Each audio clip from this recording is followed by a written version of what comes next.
On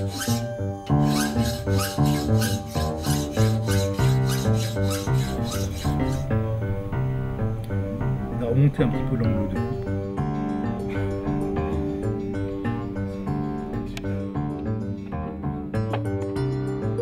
Toute la sensibilité qu'on transmettait dans nos outils en taille directe avec le burin et le marteau, ben on les transmet aussi avec, quand on travaille le plâtre avec donc les outils appropriés. Et voilà, ça reste en fait quelque chose de très sensible.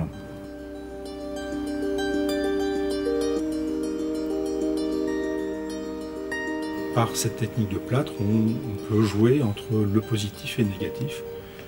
Quand on vient faire de la taille directe, il faut raisonner en creux et à l'envers dans l'outillage.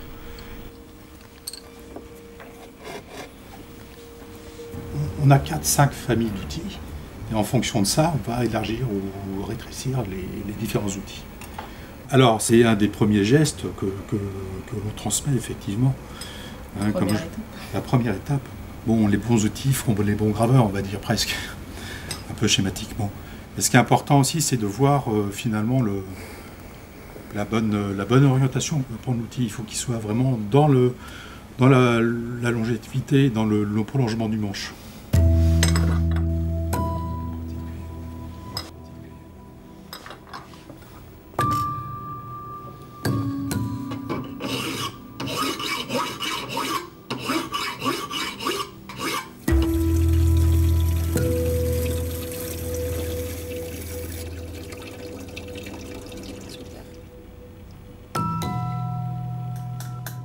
Une des caractéristiques de la taille directe, c'est en fait garder vraiment l'empreinte de l'outil dans le métal.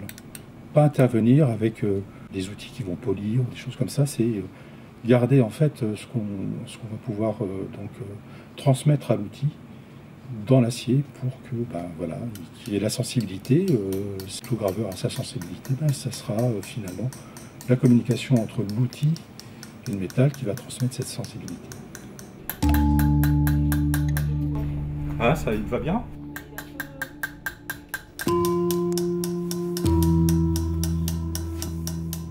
C'est une technique qui m'intéresse forcément parce que c'est la base de notre métier. Mais malheureusement à l'école, c'est pas ce que j'ai le plus travaillé. On a énormément de choses à apprendre en assez peu de temps.